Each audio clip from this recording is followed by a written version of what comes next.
Hi student, welcome to another video, and this is a general knowledge based video. In this video we discuss the bipedalism, AMS, and human being move in a completely different way from the other creatures. No other animal can walk upright on its 2 feet as human do.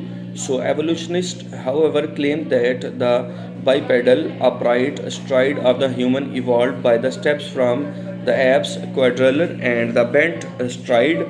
So the next one is the this claim is not true. First, the fossil record shows that no life form ever had a way of the movement in between the human and the ape stride. So, detailed examination of the fossil record proved that the creatures of the Australopithecus and Homo habilis classes walked on all the fours and by leaning forward, while human races such as the Homo erectus and the Netherlands man walked upright just like us. This means that bipedal upright stride emerged with the human for the first time, and all of the sudden strike. Beside anatomical research conducted in the recent years establishes that the gradual evolution of the ape stride into the human stride is impossible.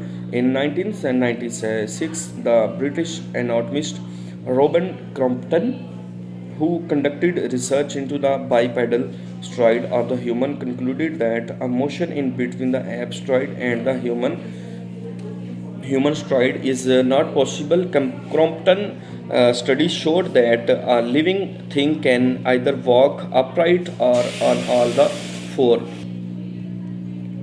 The immense gap between the man and the ape is not limited solely to the bipedalism.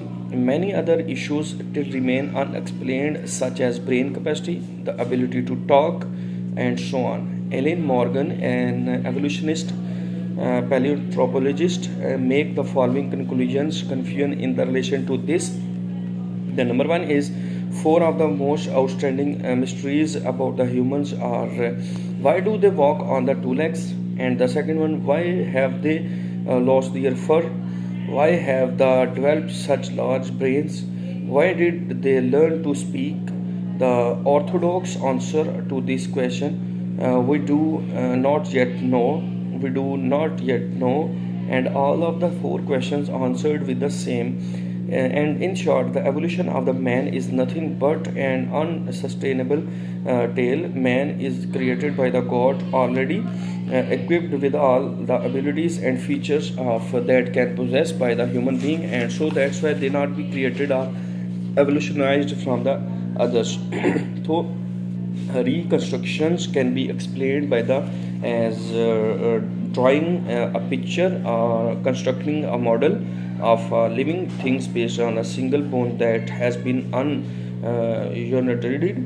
The ape man, we see the newspaper, magazines, and the films on the topic of all these reconstructions.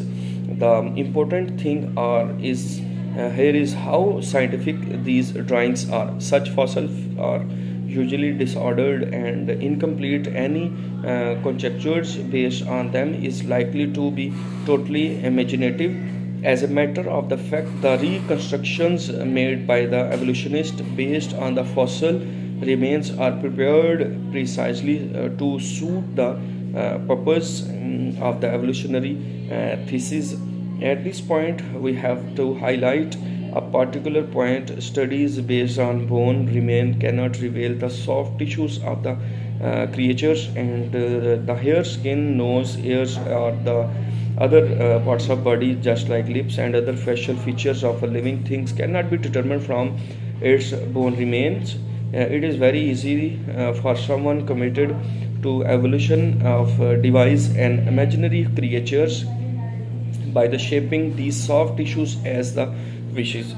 Ernest Houghton from the Harvard University explained that the situation like this, evolutionists animate the creatures that exist only their imagination by using the method of the reconstructions, and present them to people as they if they are their ancestors. When they are unable to find half man, half ape, creatures in the fossil record, they prefer to deceive the public with false drawing.